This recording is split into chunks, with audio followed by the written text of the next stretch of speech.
आज दिनांक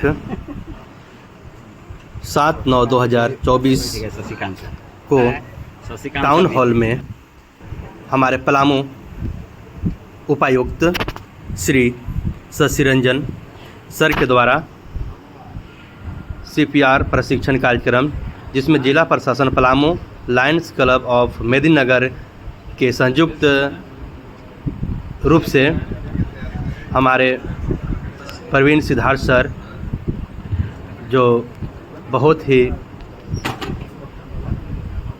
एक सुशील सज्जन डॉक्टर हैं, उनके तत्वाधान में भोर सिंह यादव सर, जो हमारे अभी निदेशक हैं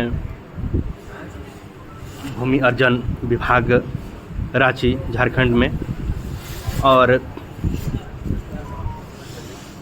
विशिष्ट अधिकारी विशिष्ट जो हैं वो हमारे सिविल सर्जन हैं।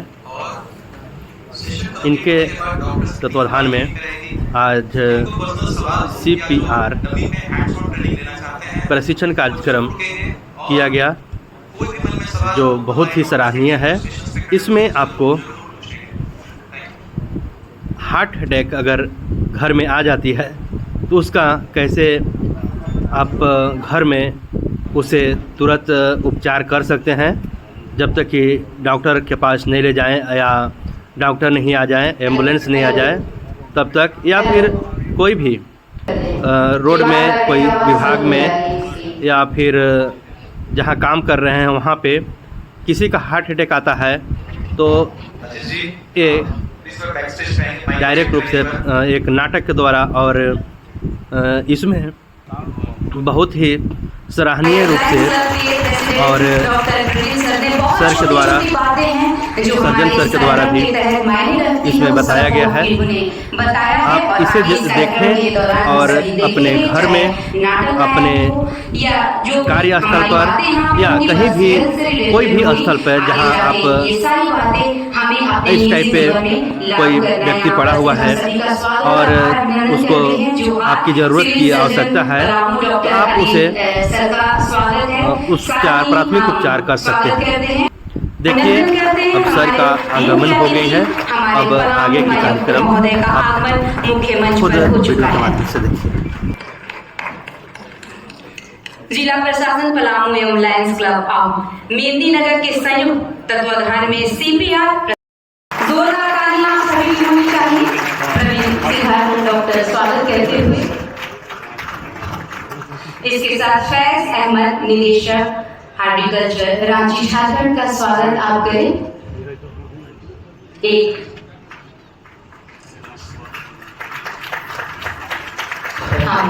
मूवमेंट और अंगवस्त्र और साथ ही बुके से स्वागत करते हैं। कहते हैं प्रकृति के सबसे खूबसूरत तोहफा जो होता है वो है फूल, और आप अतिथियों के स्वागत में हम कहाँ कमी करने वाले, जोरदार तालियां हो जाए।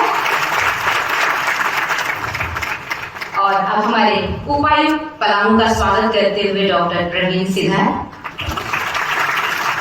बुके के साथ अंगवस्त्र और ये खूबसूरत स्नेह एक प्यार मोमेंटो के साथ, जोरदार तालियां।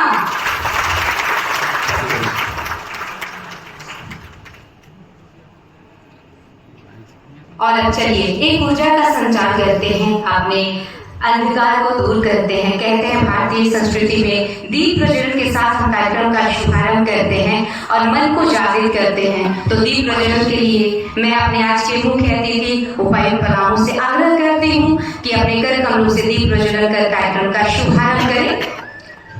तालियों के बीच ये दीप खिलखिलाता मुस्कुराता, ये दीप हमारे मन के अंधकार को दूर करता, ये दीप ये छोटी सी बातें रोशन करती है और न जाने कितने अंधकार को दूर करती है।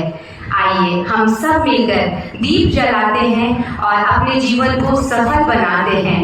बहुत ही जिला प्रशासन पलामू एवं लायंस क्लब ऑफ मेदिनीनगर के संयुक्त तत्वाधान में आज CPR प्रशिक्षण कार्यक्रम डॉक्टर प्रवीण सिद्धार्थ हमारे लायंस क्लब के सभी मेंबर्स यहाँ मुख्य मंच पर दीप प्रज्वलन करते हुए आज के हमारे मुख्य अतिथि श्री भोर सिंह यादव, निदेशक भू अर्जन भू अभिलेख एवं परिमाप विभाग रांची, फैज अहमद, निदेशक एग्रीकल्चर रांची झारखंड और उपायुक्त पलामू के द्वारा ये दीप प्रज्वलन का कार्यक्रम किया जा रहा है। साथ में हमारे civil surgeon doctor Anil sir.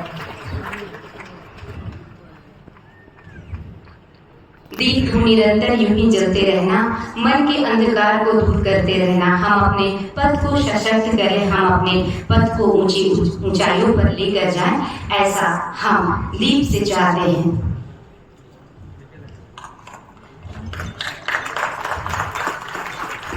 और एक बार फिर अपने अतिथियों से आग्रह की अपना अपना स्थान ग्रहण करें।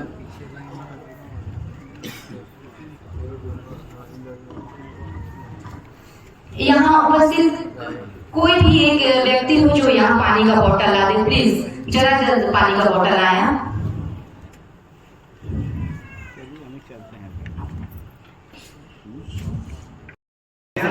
प्यार दिया है।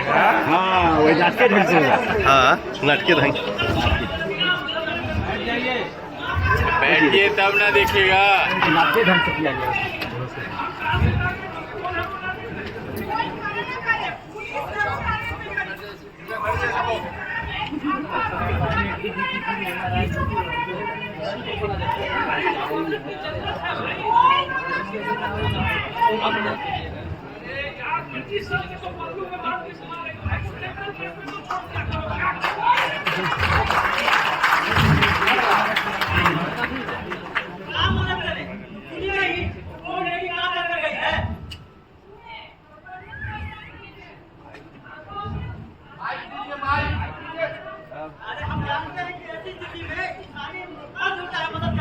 लेकिन हम अपने बारे में भी सोचेंगे ना भाई। भाभी जी हम लोग मदद तो कर दे, बाकी पुलिस आके पकड़ेगा तो हम ही का वीडियो बन जाएगा। अरे भाई एक बात समझ लीजिए, सड़क दुर्घटना या इस तरह किसी भी एक्सीडेंटल केस में अगर पुलिस को इन्फॉर्म करिएगा तो पुलिस कोई पूछताछ नहीं करेगी।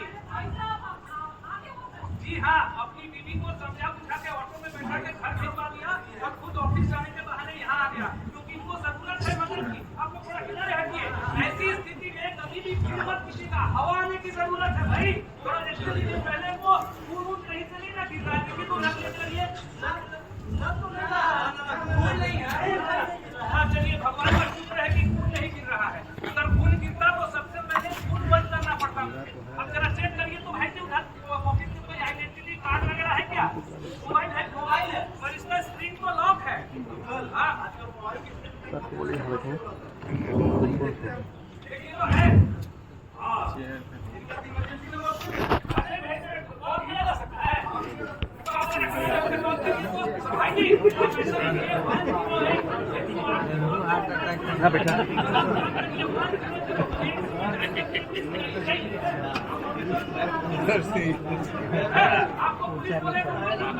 वहाँ देख रहे हैं डायरेक्ट ये पैर जो है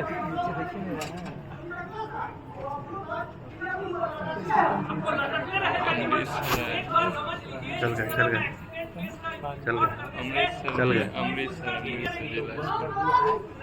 आ जाइए, नीरज जी है हीरो इसको। कोई बैठना नहीं चाहिए। आइए, आ रहा है।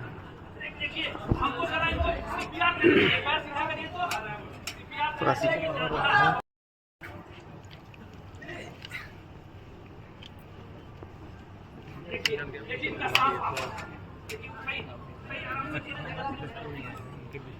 भाई एम्बुलेंस की क्या स्थिति है?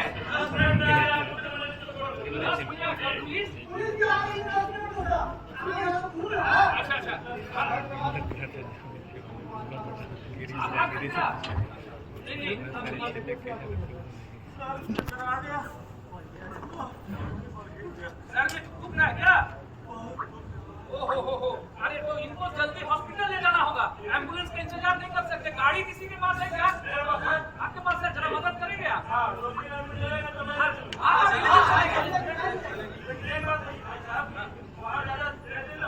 नहीं बिल्कुल नहीं, आप खाली डॉक्टर के पास इनको पहुंचा दीजिए, फिर आप अपने काम से निकल जाएंगे। चलिए आराम से भैया आप चल पाएंगे ना? धीरे धीरे का सांस लेने में दिक्कत होगी। आराम से आराम से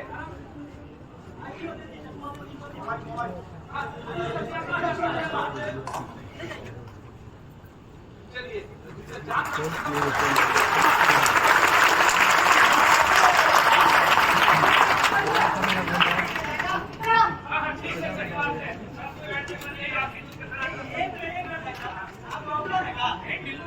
आम आदमी हूँ। अरे उसके इलाज के लिए कोई डॉक्टर, नर्स, चिकित्सक, पुलिस, जरूरत है आप एक आम जागरूक इंसान बनिए और सीपीआर सीखकर में ऐसी स्थिति में आप जाना चाहिए, क्योंकि सीपीआर में हिंदी में समझा दूं, कृत्रिम तरीके से सांस लेकर जान बचाने की प्रक्रिया को सीपीआर कहते हैं। अगर आप एक आम आदमी है और सीपीआर जानते हैं तो ऐसी स्थिति में अगर सांस रुक रही हो, चाहे वो धक्का लग के हो, एक्सीडेंट से हो, कुछ मछली मांस खा रहे, कांटा हड्डी फंस गया हो, सांस आपकी रुक गई हो, तो सीपीआर की मदद से आप फिर से सांस वापस आकर और चिकित्सक के पास ले जा सकते हैं। इसे बोलते हैं गोल्डन आवर ट्रीटमेंट भी बोलते हैं।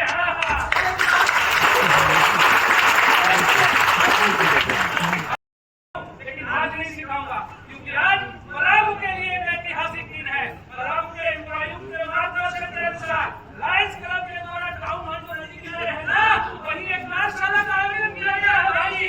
वही जाकर के आप पूरा का पूरा सीपीआर ट्रीटमेंट सीख सकते हैं। अरे दूर ठीक है, हर चीज में पैसा ही घुसा देते हैं हमारा। अरे फी है फी, और जाकर के आप ट्रेनिंग ले सकते हैं। तो देर मत कीजिए, चलिए टाउन हॉल। कार्यक्रम को ऐतिहासिक बनाते हैं जोरदार तालियों के साथ जिला प्रशासन पलामू एवं लायंस क्लब ऑफ मेहंदी नगर के संयुक्त तत्वाधान में ये बहुत ही खूबसूरत कार्यक्रम, और इसी के साथ आगे ये कार्यक्रम और भी बेहतर होने जा रहा है। मैं लायंस क्लब के मेहंदी नगर के प्रेसिडेंट डॉक्टर प्रवीण सिद्धार्थ को सादर आमंत्रित करती हूँ कि आगे के कार्यक्रम को कैसे सुचारू रूप से उन्हें लेकर चलना है। सभी को मेरा नमस्कार। जो आपने देखा, जो आपके सामने एक एक्ट हुआ, शेखर जी उनकी टीम ने किया, उनको बहुत बहुत धन्यवाद। ये हम रोज देखते हैं। अगर एक दिन बात करते हैं कि पलामू में सिर्फ अपने मेडिकल कॉलेज में, सदर अस्पताल में कितने ऐसे व्यक्ति आते हैं, तो इनकी संख्या 50 से 100 है। हृदय का हाथ कहीं भी हो सकता है। ये सिचुएशन किसी के साथ हो सकती है। प्रिंट मीडिया से, इंटरनेट के माध्यम से हम अक्सर देखते हैं कि कहीं पे जिम करते कोई गिर गया, कोई डांस कर रहा है, शादी प्रोग्राम में कोई गिर गया, या आम रोड पे कोई गिरा हुआ व्यक्ति मिल गया। हम घबराते हैं, सोचते हैं क्या करें। कुछ लोग हैं हमारे बीच में जो रुकते हैं, उनको फोन करते हैं, प्रशासन को फोन करते हैं, पुलिस को फोन करते हैं। उस जगह से अस्पताल से कितनी दूरी है, और ये जो आपने अभी एक्ट देखा सीपीआर, ये सुनिश्चित कर देगा कि वो व्यक्ति बचेगा कि नहीं बचेगा। आज भारत में अगर हम बात करते हैं, प्रतिवर्ष लगभग 7 से 10 लाख लोगों को इस प्रकार के सिचुएशन से झेलना पड़ता है जो रजिस्टर्ड हो रहे हैं। अगर ये सीपीआर ट्रेनिंग आम जनता को सिखा दिया जाए, जिसके लिए कोई भी एडवांस डिग्री की हमें आवश्यकता नहीं होती है, कोई डॉक्टर, कोई इंजीनियर, कोई नर्सिंग ट्रेनिंग की आवश्यकता नहीं होती है, तो लगभग हम 25 से 30% मृत्यु दर को कम कर सकते हैं। ये बहुत ही बड़ा नंबर है। प्रोग्राम में जो आज हम आपके सामने हैं, हमारे उपायुक्त महोदय ने बहुत हमारी मदद की है। हमारे सामने हमारे मुख्य टीम में भोर सर हैं, हमारे सामने फैज सर हैं। एक जोरदार तालियां। 3 दिन पहले से सर ने कंफर्मेशन रांची से ट्रैवल करके स्पेशली आज आए हैं इस प्रोग्राम की सफलता के लिए। सर बहुत बहुत धन्यवाद हमारी टीम की तरफ से आपको। अभी हम इस प्रोग्राम को 2 चरणों में बांटने वाले हैं। हमने इस विषय को बहुत ही सरल रखा है। हम बिल्कुल आम भाषा में आपसे बात करेंगे और सुनिश्चित करेंगे कि हमारे शब्द आपके दिमाग में कर जाए। अभी इस प्रक्रिया को आगे बढ़ाने के लिए मैं अपने सीएस महोदय को, मिस्टर अनिल सर को स्टेज पर बुलाना चाहूंगा। सर धन्यवाद। तो अभी आपके सामने सर आएंगे, एक प्रेजेंटेशन चालू होगा। प्रेजेंटेशन में सीपीआर क्या है, क्यों है, कब करते हैं, कैसे करते हैं, किन बातों का ध्यान रखें, और करते समय क्या गलतियां हो सकती हैं और उन्हें कैसे सुधारें।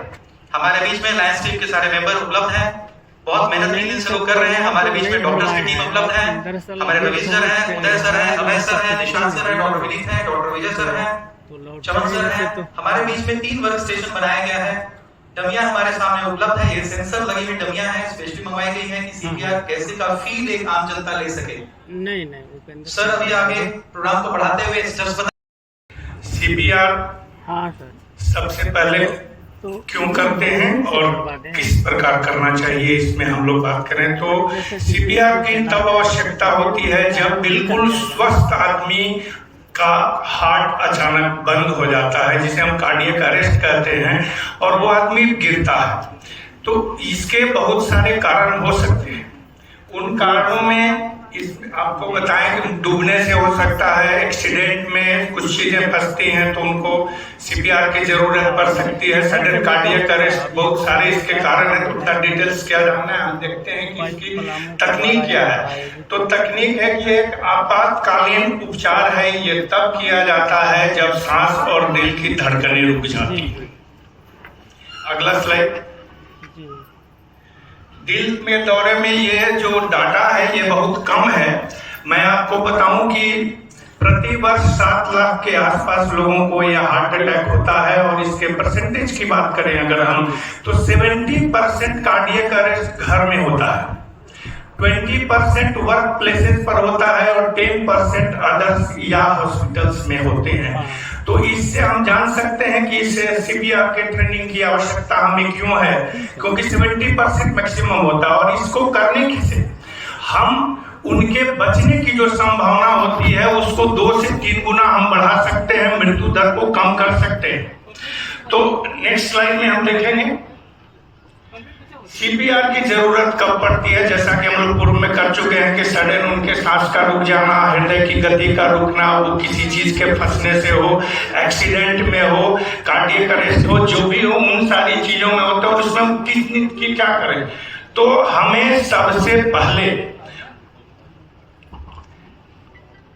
2 चरण में हम करते हैं, कार्डियक को चरखा चालू करते हैं और रेस्पिरेशन को करते हैं। तो सबसे पहले हमें उस व्यक्ति को एक हार्ड सरफेस पर लेटाना है और ध्यान रखना है कि उनके नीचे कोई ऐसा कुशन वगैरह नहीं हो, और उसी के स्तर पर हमें बैठना है, बिस्तर में नहीं करना है। हार्ड फ्लैट सरफेस पर उन्हें लिटाना है, उनको पीठ के बल लेटाना है। दूसरी बात, इस जगह हमें इस बात की चर्चा कर लेना चाहिए कि इसमें हम लोग एक्ट नाउ, सीपीआर कहता है कि act now, A for assess, C call for help, T for treatment. तो एसेस में हमें क्या करना है, हमें देखना है कि वो व्यक्ति होश में है या नहीं। इसके लिए हम अगर नाम से जानते हैं तो उन्हें बुला सकते हैं, भाई साहब आप मुझे सुन पा रहे हैं, भाई साहब आप मुझे सुन पा रहे हैं। मैं उन्हें झकझोड़ूंगा, हिलाऊंगा, उनके गाल पर थपकी दूंगा तो मुझे पता लगेगा कि ये होश में है या बेहोश है। दूसरी बात होती है उनकी सांस चलना। सांस चलने के लिए हम अपने हाथ को उनके छाती पर रखेंगे। सांस लेने से छाती में जो मूवमेंट होता है, हल्की भी होती है, तो पता चलेगा। अगर ये आपको पता नहीं लगता है तो आप अपने कान को उनके नाक के पास ले जाके सुन सकते हैं। अगर ये भी नहीं हुआ तो उल्टे हाथ तलहत्ती जहां हमारे रोए होते हैं उसको नजदीक ले जाएंगे, हल्का भी हवा का मूवमेंट होगा तो हमारे रोए के वाइब्रेशन से हमें पता चलेगा कि वो आदमी सर्वाइव कर रहा है, बहुत कम ही सांस ले रहा हूं। तीसरा चीज हमें देखना है कि पल्स में हमें हार्ट के बहुत नजदीक, हृदय के नजदीक देखने के लिए गर्दन के बीच जो ये हड्डी होती है, इससे 2 उंगली बगल में हम थोड़ा प्रेस करके देखेंगे। इसे हम अपनी भाषा में कैरोटिड पल्स बोलते हैं। परंतु इस बीच वाली हड्डी से 2 उंगली बगल में आप जाएं और वहां पर पल्स को देखें। अगर ये बहुत स्लो भी चल रहा है तो हमारा दूसरा स्टेप आता है कॉल फॉर हेल्प। हेल्प की हमें क्या आवश्यकता है, जैसा कि आपने नुक्कड़ नाटक में देखा कि कोई आदमी भीड़ है, आप पहचान रहे हो, बाय नेम उनको बुलाएं। अगर आप नहीं पहचानते हैं तो पॉइंट आउट करें कि वो लाल शर्ट वाले भैया, आप 108 को कॉल करेंगे। ये ब्लू शर्ट वाले भैया आप ऐसा करें कि आप एक जो है सो कि मेरी मदद के लिए आइए। ध्यान रहे, आप कभी भी ये काम अकेले नहीं कर सकते, क्योंकि 3 से 4 मिनट तक सीपीआर का जो प्रोसेस है वो काफी एग्जॉस्टिव होता है। आप थक जाएंगे तो आपको भी अपने मदद के लिए बुलाना है लोगों को। Then C call for help, T start treatment. Now we will start the CPR. हमने पेशेंट को जमीन हार्ट पर सरफेस पर लिटाया, हमने उनको एसेस कर लिया और एसेस करने के बाद हमने अपने मदद के लिए लोगों को बुलाया। तो सबसे पहले हम अपने डोमिनेंट तो सबसे पहले हम अपने डोमिनेंट हैंड लेफ्ट हैंडर वाले लेफ्ट, राइट वाले राइट, उनकी छाती के बीच में जो हड्डी होती है जिसे हम स्टर्नम कहते हैं, उसके निचले भाग पर रखते हैं, तरहत्थी को वहां पर रखते हैं। रखने के बाद दूसरे हाथ की फिंगर्स को उसमें लॉक करते हैं। ध्यान रखें, हमें जब भी प्रेशर देना है तो तलहत्थी, जिसे हम हिल कहते हैं, इससे देना है। उंगलियों को चेस्ट के ऊपर रखना है, आपस में आप इन्हें लॉक करें और स्टार्ट करें प्रेशर। प्रेशर देने में आपको ध्यान रखना है कि बच्चे और सयाने में, एडल्ट में अलग अलग है, तो बच्चे पर हम बाद में अभी हम एडल्ट वाला डिस्कस कर लेते हैं। तो जब कभी भी हम प्रेस करेंगे, हमारे हाथ की उंगली बिल्कुल सीधी चाहिए, कंधा स्ट्रेट सामने और दोनों का लेवल एक है, और हम 30 बार कंप्रेस करेंगे। उसका स्पीड होगा 1 सेकंड में 2 बार। 1 1 2 3 4 5 6 7 8 9 10 11 12 13 14 15 16 17 18 19 20 21 22 23 24 25 26 27 28 29 30। 30 बार के बाद हमें सांस लेना है, कार्डियोपल्मोनरी में सांस भी देना है। उसके लिए हम उनके जबड़े को पकड़ के सीधा करते हुए गर्दन को सीधा करने का प्रयास करेंगे। एक हाथ से, दूसरे से उनके जबड़े को, मुंह को खोलेंगे और नाक को बंद करके अपने मुंह को, अगर कोई कपड़ा है तो नहीं, तो सीधा मुंह को लॉक करते हुए 2 बार सांस देंगे उनको। इसके बाद पुनः हम पहली प्रक्रिया पर आएंगे, चेस्ट का कंप्रेशन शुरू करेंगे और ध्यान रखेंगे कि 5 सेंटीमीटर 2 इंच के आसपास वो उनका चेस्ट जो दबना चाहिए। 30 बार करेंगे, 2 बार ये करेंगे। ये प्रक्रिया तब तक हम करेंगे जब तक वो रिवाइव नहीं हो जाते या हमारा मेडिकल एड हमारे पास नहीं आ जाता। अगर एम्बुलेंस आता भी है तो भी हम उसमें करते हुए जाएंगे। मेडिकली इसको आधे घंटे तक करना है। प्राय एक आदमी 2 से 3 मिनट करने में थक जाता है, तो जो असिस्ट करने के लिए बुलाए हैं वो सेकंड वाले करेंगे। इसमें कभी कभी इतना प्रेशर पड़ता है कि फट्टियां टूट सकती हैं, ध्यान नहीं दें, टूटता है, कोई बात नहीं, सरवाइव कर जाएंगे, वो जुड़ जाएगा। वहां पर हमें सावधानी रखनी है, 2 से 2.5 इंच के आसपास चेस्ट को कंप्रेस हमें करना है। अब इसी प्रक्रिया को बच्चे में जब करना होगा तो मैं चाहूंगा कि डॉक्टर अभय कुमार, वो न्यूनेट्स एंड पीडियाट्रिक्स में वो स्पेशलिस्ट हैं और इसकी बात बताएं वो। Doctor sir please.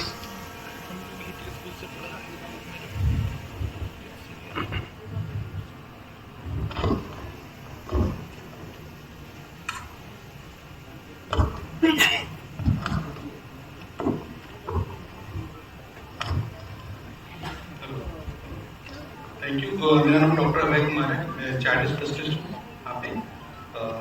हमें पहले जो बच्चे में होता है, बच्चे में बहुत ध्यान देने की चीज़ें होती है।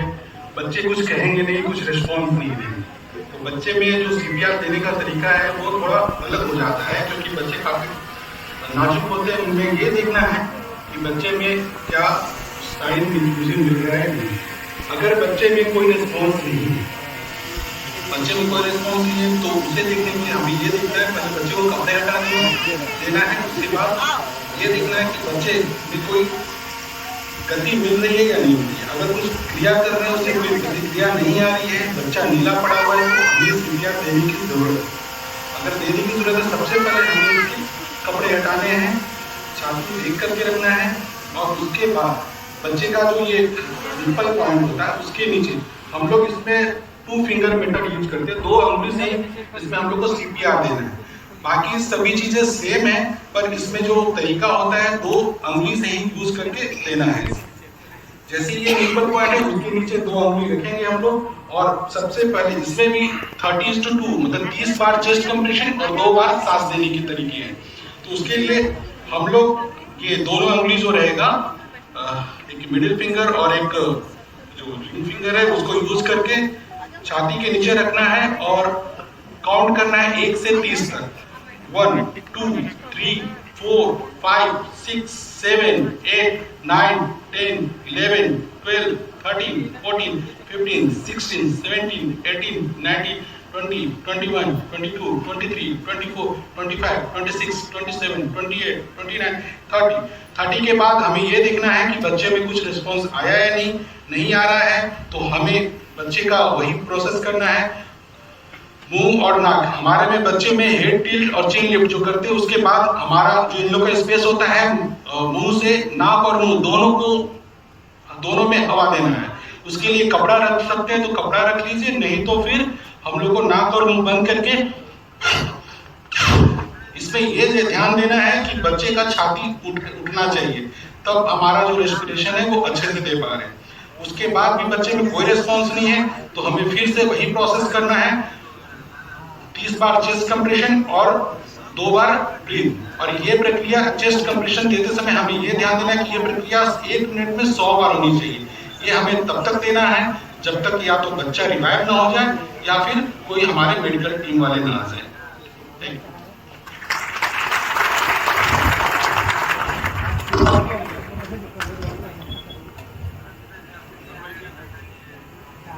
अब आपके सामने सर ने बड़ों के कैसे सीपीआर दिया जाता है वो बता चुके हैं। बच्चों का सेशन हमारा कंप्लीट हो चुका है। किन बातों का हम ध्यान रखेंगे, स्लाइड क्लास में प्लीज। क्या ध्यान रखेंगे? सबसे पहले मरीज आपका हमेशा सीधा लेटा रहे, सख्त सतह रहे। आप इमरजेंसी नंबर्स पे कॉल कर चुके हैं, हॉस्पिटल इन्फॉर्म कर चुके हैं, पुलिस को इन्फॉर्म कर चुके हैं, सीपीआर आप दे चुके हैं। इस दौरान ट्रांसपोर्टेशन में जरूर ध्यान दें। हमारे नुक्कड़ नाटक के दौरान सेक्रेटरी ने एक चीज बताया था जो कि बहुत अमम मान लिए है। अक्सर मेरे भी विचारधारा में कभी था सालों पहले कि शायद हम मदद कर रहे हैं तो ये हो सकता है कि पुलिस हमें किसी केस में ऐसे पकड़ ले वैसे पकड़े, क्या गवाही देनी है। भारत के बड़े कानून में हमेशा जनता के बारे में पहले सोचा गया है। और आपको बताना चाहूंगा कि इस तरह के लोगों की जब आप मदद करते हैं तो आप पे किसी भी प्रकार की कोई कानूनी प्रक्रिया नहीं होती है, तथा भारत सरकार के द्वारा प्रोत्साहन राशि का भी व्यवस्था इसमें किया गया है। अब नेक्स्ट स्लाइड प्लीज। क्या गलतियां हो सकती हैं? गलतियां हो सकती हैं कि आप अकेले सीपीआर देने का कोशिश कर ले। हाँ, मैंने सीखा है, मैं अकेले ही सीपीआर देने की कोशिश करूंगा। मैं आपको बताना चाहूंगा कि एक व्यक्ति 2 मिनट से 4 मिनट के बाद सीपीआर देने में वो खुद दब जाए, क्योंकि आपको ताकत बहुत लगाना पड़ता है। तो कोशिश करें हमेशा अपने साथ जो आसपास जो भी खड़े उनको बुला ले, उनको दिखाइए जो मैं कर रहा हूँ उसको वापस प्लीज रिपीट कीजिए। तब तक दूसरा व्यक्ति प्रशासन को फोन या एम्बुलेंस को फोन लगा रहा है। सीने को अगर आपने ठीक से नहीं दबाया, सर ने एक बात कहा था, आप एक बात बच्चों में याद रखेंगे, जो छाती की चौड़ाई हमें दिख रही है जमीन से या सख्त सतह से, उसका 1/3 हिस्सा अगर हम दबा दे रहे हैं तो हमारा बिल्कुल ही सही कंप्रेशन दिया जा रहा है। एडल्ट में सर बता चुके हैं कुछ इंच दबाना होता है, बच्चों में 2 उंगली का प्रयोग करना है। 1 से 8 साल के बच्चे तो सिर्फ 1 हाथ का प्रयोग करना है, 2 हाथ बिल्कुल नहीं यूज करना है। और जब बड़े वयस्क हैं तो हमारे दोनों हाथों का कैसे उपयोग करना है आप अपने सामने देख चुके हैं। अगर आप चेस्ट कंप्रेशन दे चुके हैं, अगर ऑक्सीजन नहीं दे पाए, माउथ टू माउथ रेस्पिरेशन पूरे फोर्सफुल, जो हर 30 बार जब हम दबा रहे हैं छाती को, उसके बाद 2 बार पूरी ताकत से अपने छाती में सांस को भरे और पूरी ताकत से नाक को बंद करके मुंह से मुंह को लॉक करके, हो सके कोई कपड़ा है तो अच्छी बात है, नहीं तो डायरेक्ट 2 बार फोर्सफुल ब्रीदिंग दे और उसके बाद वापस 30 बार सेम स्थिति को रिपीट करें। पोजीशन अगर आपका ठीक नहीं है, गर्दन अगर झुका रह गया, गर्दन अगर टेढ़ा रह गया, तो इस सीपीआर को देने का कोई मतलब नहीं है। सुनिश्चित करें कि जब आप ऑक्सीजन दे रहे हैं तो गर्दन आपका हाइपर एक्सटेंडेड रहो, चिन को आप खोल लें, जॉ थ्रस्ट देंगे, इसे कहते हैं जॉ थ्रस्ट देना, जिसमें हम एंकर के कोने को पकड़ के ऊपर उठा लेते हैं, जिससे हमारी सांस की नली खुल जाती है। दूसरा, इन बातों का अगर हम ध्यान देते हैं तो ये बहुत ही आसान प्रक्रिया हो जाती है। Next slide. अब नेक्स्ट सेशन जो हम लोग बात कर रहे हैं वो है चोकिंग। हिंदी शब्द में बात करें, कोई चीज आपके गले में फंस जाना। बहुत ही बड़ी मेडिकल इमरजेंसी है। हमारे सामने बच्चे आते हैं, अचानक से सर इसने सिक्का निकल लिया था, इसने कुछ खाने की वस्तु निकल ली, इसने कुछ कंकड़ मुंह में डाल लिया। कोई व्यक्ति खाना खा रहे हैं और खाते समय भोजन की नली की जगह सांस की नली, बोलते समय सांस की नली, खींचते समय सांस की नली चल जाए, तो मरीज के पास वो बोल ही नहीं पाएगा, वो बता ही नहीं पाएगा अपने परिवार को कि मुझे क्या हुआ है। और जब तक सोचेंगे समझेंगे तब तक वो मरीज से हम हाथ खो बैठते हैं। तो इस बारे में फिर हम चर्चा करने के लिए अपने सीएस महोदय को स्टेज पे बुलाना चाहेंगे। और इसको हमने 2 चरणों में फिर से बांटा है, एक छोटे बच्चे में कैसे करेंगे और एक बड़ों में कैसे करेंगे। यहाँ पर बच्चों के बारे में अभय सर दिखाएंगे और हमारे सामने जो स्टेशन है वहां पर एडल्ट पे कैसे किया जाता है आपके सामने प्रस्तुत किया जाएगा। प्लीज इसे ध्यान पर देखें। ये अक्सर आपने देखा हो कि सांस फंस गई, कुछ खाया अचानक से फंस गया और अचानक से आप पकाने लगते हैं। एग्जैक्टली जो आपके सामने होगा, अगर ये प्रोसीजर आप करते हैं, जो कि मुश्किल से 3 से 5 मिनट 2 मिनट का समय लगता है, 100% जान बचाया जा सकता है। Sir over to you. Thank you Praveen. Choking की बात हम कर रहे हैं, मगर यहाँ हम जितने हैं हमने कभी न कभी इसका अनुभव किया है। हम इसको दूसरे नाम से जानते हैं सरक जाना। सरकने के बाद होता है कि काफी खांसी आती है, इसका मतलब पार्शियल ऑब्स्ट्रक्शन हुआ है और हम उसको निकालने का प्रयास कर रहे हैं। और यही सरकने की प्रक्रिया अगर कंप्लीट हो गई, अपने पराकाष्ठा पर मैक्सिमम पे पहुंच गया, तो हम चौकिंग बोलते हैं। तब सांस बिल्कुल रुक जाता है। उस स्थिति में हमें क्या करना है? तो बच्चे के लिए over to doctor Abhay Kumar. Thank you sir. Again ये बच्चे में चोकिंग काफी कॉमन हो जाता है। जो 1 साल से कम के बच्चे होते हैं उसके लिए हम लोग काफी ध्यान देना होता है। मेनली फीडिंग जो हम लोग खाने के लिए देते हैं उसमें कभी जो भी कड़ी पदार्थ रहती है वो गया तो फिर वो सांस की नली में जाने की संभावना ज्यादा होती है। चोकिंग जो होता है उसमें मेनली 2 तरीके का होता है। एक होगा कि आंशिक रूप से, एक होगा पूर्ण रूप में। आंशिक में बच्चे कफ करेगा, खांसी कर सकता है, नीला पड़ेगा, कफ कर सकता है। बट जब पूर्ण रूपेण होगा तो बच्चा पूरा नीला पड़ जाएगा, उसका कोई कफ नहीं रहेगा, कोई रिस्पॉन्स नहीं रहेगा। उसमें अलग तरीका करेंगे। अगर आंशिक रूप से है तो हमें बच्चे के मुंह में अगर कुछ दिख रहा है तो उसे अंगुली से निकाल सकते हैं, तो उसका कफ फिर अच्छा हो जाएगा, बच्चे का कलर ठीक हो जाएगा, पिंक हो जाएगा। तो फिर हमें उसे देखना है कि बच्चा सही है। उसके बाद डॉक्टर्स के पास ले जाइए या फिर कॉल के लिए एम्बुलेंस को कॉल करके आप ले जा सकते हैं। दूसरा, जब पूर्ण रूपेण हो जाता है तो उसमें बच्चा में कोई रिस्पॉन्स नहीं रहेगा, बच्चा नीला पड़ा हुआ है। उस कंडीशन पे हमें ये देखना है कि बच्चे के अगर मुंह में कुछ निकालने लायक है, निकल जाता है तो ठीक है, नहीं निकलता है तो बच्चे को सबसे पहले हमें ये अपने बाएं पैर पे रखना है और ये 2 अंगुली से बच्चे का मुंह ओपन जैसा ओपन रखना है और साथ में इसे अपने बाएं जांघ पे रख करके दोनों पैर के बीच में रखना है और इसे सर के नीचे धक्का देना है 5 बार।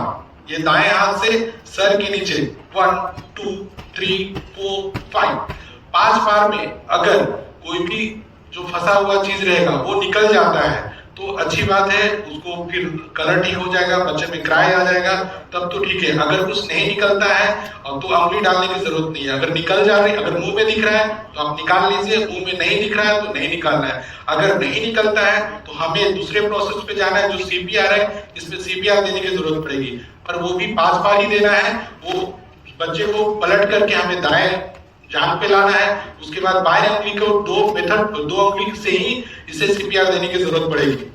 1 2 3 4 5 बार देने के बाद फिर अगर देख लेंगे मुंह में अगर कुछ फॉरेन बॉडी आ गई है, जो चीज फंसी हुई है वो आ जाती है, अंगुली से तभी निकालना है। नहीं आ रहा है तो उसे अंदर हम लोग अंगुली नहीं डालेंगे। अगर अंगुली डालेंगे तो और अंदर जाने की संभावना होती है। तो अगर अभी भी बच्चा रिवाइव नहीं किया है, बच्चा का कलर वैसा ही है, कोई रिस्पॉन्स नहीं है, कोई फॉरेन बॉडी नहीं मिला है, तो फिर हमें यही प्रोसेस को फिर से करना होगा। तो फिर से हमें 5 बार जो धक्का देने के लिए बोला था वो करना पड़ेगा। 1 2 3 4 5। इसके बाद भी अगर नहीं निकल रहा है तो ये प्रोसेस फिर सीपीआर करना है। ये प्रोसेस को तब तक करना है जब तक कि या तो फॉरेन बॉडी ना निकल जाए या बच्चा अनरिस्पॉन्सिव हो जाए। अगर बच्चा अनरिस्पॉन्सिव हो जाता है तो जो मैंने सीपीआर बोला था वैसे ही हार्ड सरफेस पे रख के इसको सीपीआर देना पड़ेगा और तब तक डॉक्टर को आपको कॉल कर देना है, डॉक्टर को बुला लेना है। इतने देर में अगर बच्चा रिवाइव हो जाता है तो भी एक बार जाकर के डॉक्टर को दिखाना है। और हमेशा बच्चे को ये ध्यान देना है कि जो 6 महीने के बाद जो बच्चे को हम लोग फीड इंट्रोड्यूस कराते हैं, जो भी फीड देते हैं, वो पहले जो हम लोग का जैसे डॉक्टर से सलाह लेकर के जैसे फीडिंग हैबिट हम लोग बताते हैं वैसे ही स्टार्ट करना है। कोई भी कड़ा पदार्थ तुरंत नहीं देना है जो बच्चे के गले में फंस जाए। ये चीजें बहुत ध्यान देने के लिए है और ये बहुत लाइफ सेविंग प्रोसीजर है। थैंक यू डॉक्टर अभय। अब ये प्रक्रिया हम लोग एडल्ट में करके देखेंगे, जिसके लिए डॉक्टर प्रवीण करेंगे। तो मैं अपने पास एक वॉलंटियर को बुलाया हूँ। एडल्ट में ये प्रक्रिया कैसे करेंगे?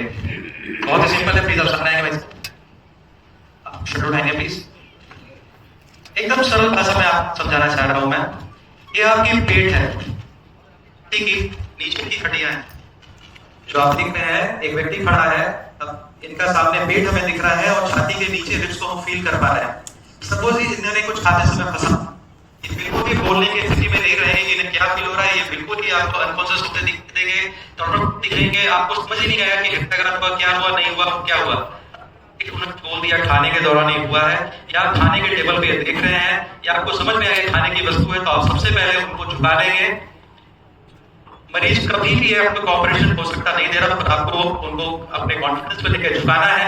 अपने हाथ की हथेली का ध्यान रखना है नीचे के हिस्से पर, जहां से हम मैक्सिमम प्रेशर को लाएंगे और 5 बार पीछे झुका के जोर से मारेंगे। 1 2 3 4 5, और ये धक्का हमेशा ऊपर की तरफ होगा।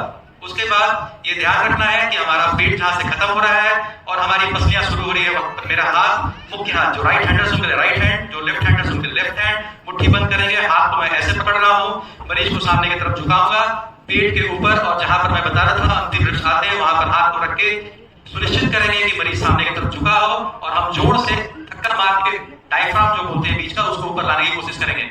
1 2 3 4 5, फिर हम वापस देखेंगे वो कैसा फील कर रहे हैं। अगर व्यस्त है तो अपने मुंह से इसको गिरा देंगे, अगर व्यस्त नहीं है तो वापस व्यस्त अगर गिरा दिए तो बहुत अच्छी बात है। अगर नहीं गिर पाए तो इस प्रोसीजर को फिर उसी तरह से हम रिपीट करेंगे तब तक जब इनके फॉरेन बॉडी मुंह से नहीं निकल जाए। मैक्सिमम केसेस में फॉरेन बॉडी निकल ही जाता है। कॉल फॉर हेल्प हमें हमेशा याद ही है। Thank you very much. हम जा सकते हैं अब। कॉल फॉर हेल्प आप जान ही रहे हैं, बहुत ही सिंपल था, कुछ नहीं था, बस हमें पता नहीं है क्या है। वापस रिपीट कर रहा हूं, हाथ कहां रखेंगे, हाथ एक मुट्ठी जो डोमिनेंट है वो सामने रहेगा। प्लीज टेबल पे मेरे जो डॉक्टर्स की टीम है वो भी दिखाना चाहेंगे। आप अपने बगल में देख सकते हैं, जो लोग यहाँ नहीं देख पा रहे हैं अपने जस्ट बगल में देखें। अपने डोमिनेंट हैंड की मुट्ठी को बंद कर ले, दूसरे हाथ को उसके सामने रखेंगे। व्यक्ति जो मरीज है उसको सामने झुका देंगे, 5 बार उसको पहले बैक में पीठ पे मारेंगे जोर से, और उसके बाद जोर से ताकत लगाएंगे ऊपर की तरफ। 2 से 4 मिनट के दौरान अगर इस प्रोसीजर को हमने सही तरह से कर दिया तो वो फौरन बॉडी निकल जाएगा और तुरंत सांस चलेगी और वो मरीज वहीं बच जाएगा। ये सब है, ये जो बात कर रहे हैं, हमें बिल्कुल इतना समय नहीं मिलता है कि हम उन्हें उठाकर अस्पताल में ले जा सके।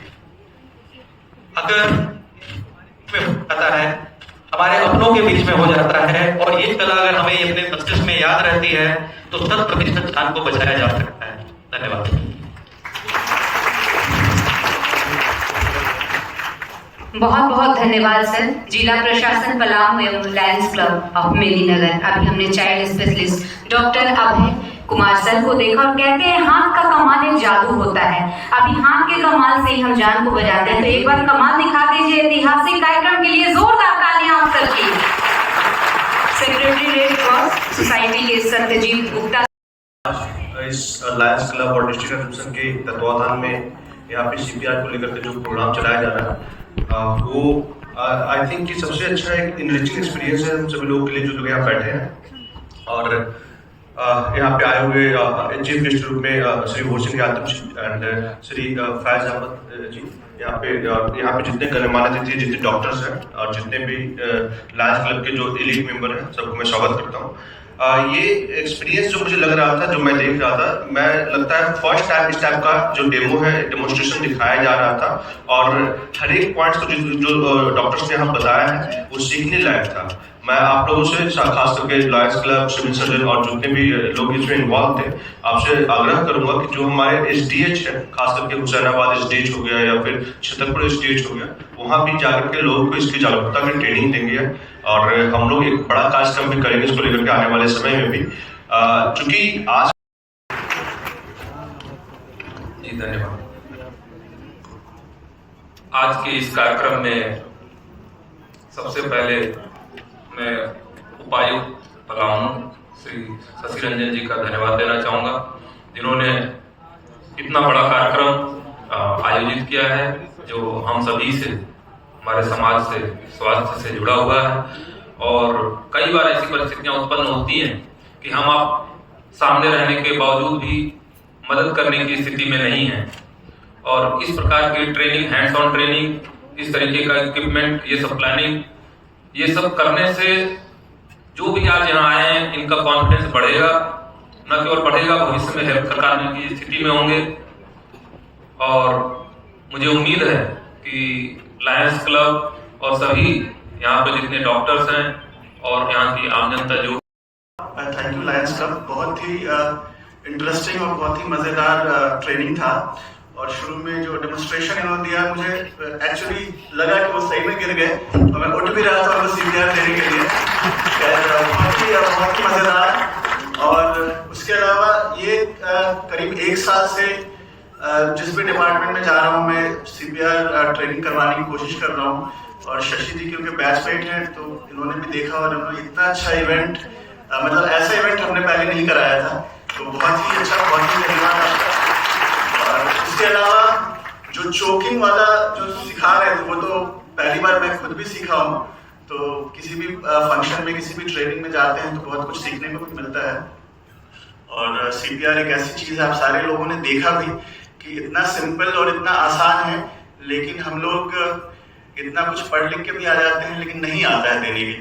जो चीज़ आधे घंटे में सीखी जा सकती है और इतना इम्पॉर्टेंट है ये, हम लोग देख रहे हैं खास करके पोस्ट कोविड, सोशल मीडिया में भी देख रहे होंगे। और आज ये मेडिकल कॉलेज के सिविल सर्जन साहब बता रहे थे शायद कि 60 से 70 केसेस पर डे पलामू में आ रहा है। तो सोचिए कितना इम्पोर्टेंट है ये चीज़ सीखना। लेकिन जिस तरह की जेंट्री यहाँ आई है, सारे बहुत मतलब पढ़े लिखे और उस क्लास के लग रहे हैं, तो मैं एक्सपेक्ट कर रहा हूँ कि आप जब अपनी जगह पे जाएंगे तो अपने घरों में, अपनी फैमिली को, अपने मोहल्ले में, या अगर डॉक्टर्स हैं या वर्क स्पेस में जहाँ भी जाएंगे वहाँ भी ट्रेनिंग देने की कोशिश करेंगे। डॉक्टर साहब ने जैसा बताया कि 60 से 70% केसेस घर में होता है, मैक्सिमम टाइम जो इमरजेंसी कार्डियक। सभी लोग खड़े हो जाएंगे प्लीज।